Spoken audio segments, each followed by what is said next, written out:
Now that Black Ops 6 Zombies has officially confirmed that Chaos is canon to the Dark Ether universe, it had me questioning just one question over and over again.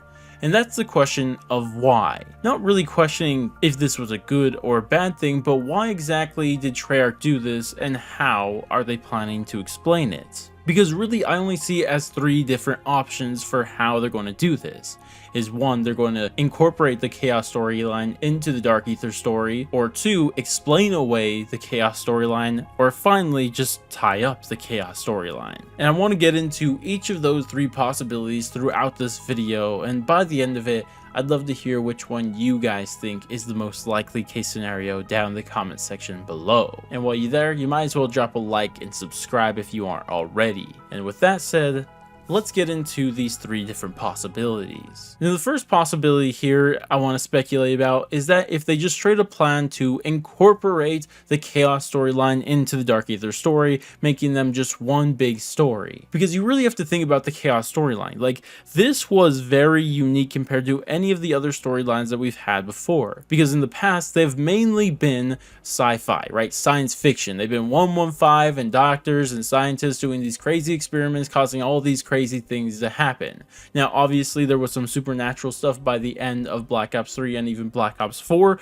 but for the most part, it was sci-fi stuff, right? Whereas when you look at Chaos, that story is straight up magical and supernatural. Like, there's no sci-fi in it at all, not even a shred of it. I mean, just look at the characters that were introduced to us on this map. Like, there was mythology in this story, but it was taken to another level because there's always been mythology in the zombie storyline. I mean, Cthulhu was a big thing during Black Ops 3, mainly in Shadows of Evil, and even more recently in Terminus. There's always going to be like some inspiration from that mythology. But the key word, it's inspiration. It's not literally mythology. Whereas if we look at Chaos maps, like, you literally have mythological creatures in that story. Like, there's no questions about it. You literally have Medusa, you literally have Perseus, you literally have Ra. All of these supernatural and magical creatures are literally there, even freaking vampires and werewolves. Like, that is what the story is. It is straight up magical and supernatural, which is strange because we all already know that the Dark Ether storyline up until this point has been sci-fi, like the most sci-fi that we've seen in a very long time. So it would be a huge shift if they try to incorporate the Chaos storyline into this and we start seeing literal supernatural and magical creatures in this storyline again. And that's exactly what incorporating Chaos into the storyline would mean. But of course, that's not the only option here. The next option I want to discuss is explaining the Chaos storyline away. And personally, I'll say right away, this is the one I think is most likely. Because what I think they can do is really look at everything that happened in that old Chaos storyline and say, yeah, sure, all of these things seem like supernatural things, right? They were all supernatural, crazy things, but really behind the scenes, they were Dark Ether, right? And I think the best example of this is if we look towards Vanguard zombies. I know, a weird place to look, but in that story, we had these Dark Ether entities, and they actually dealt with different groups of people throughout history.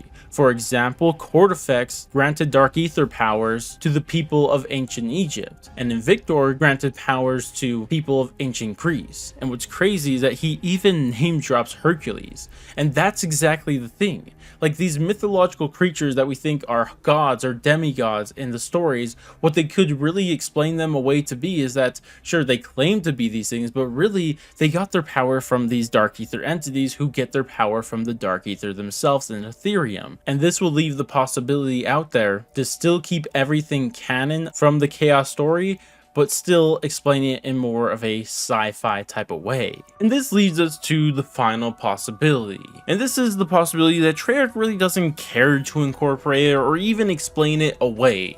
The only reason that they possibly are doing this is because they just want to put a wrapping on the ending to that story.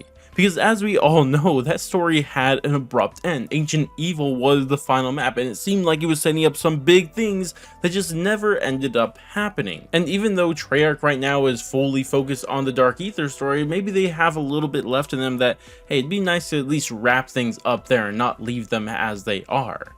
and that's his final possibility is that there's no plans to take it any further than this last map. This is the last hoorah for Chaos. It's just going to wrap up any loose ends they possibly can in minimal ways, whether that be through radios, hints around the map, or whatever it may be. And in the very soon future, we'll never see Chaos again. There'll never be Sentinel artifacts, Prima Materia, mythological creatures, or even the main characters ever mentioned again. And Chaos will always just be like, oh yeah, that's technically canon to this story, but in reality has no bearings on the future of the Dark Aether storyline ever again. But regardless of what ends up happening, what Treyarch decides to do with Chaos, whether it's fully incorporate it, explain it away, or just tie up the loose ends, I'm interested to see what they do nonetheless. But I'd love to hear what you guys think about this. Which possibility do you think is most likely, or maybe there's something else I'm missing entirely that they could do here. Regardless though, if you guys did enjoy the video, I would very much appreciate it if you guys showed support in any way you possibly can.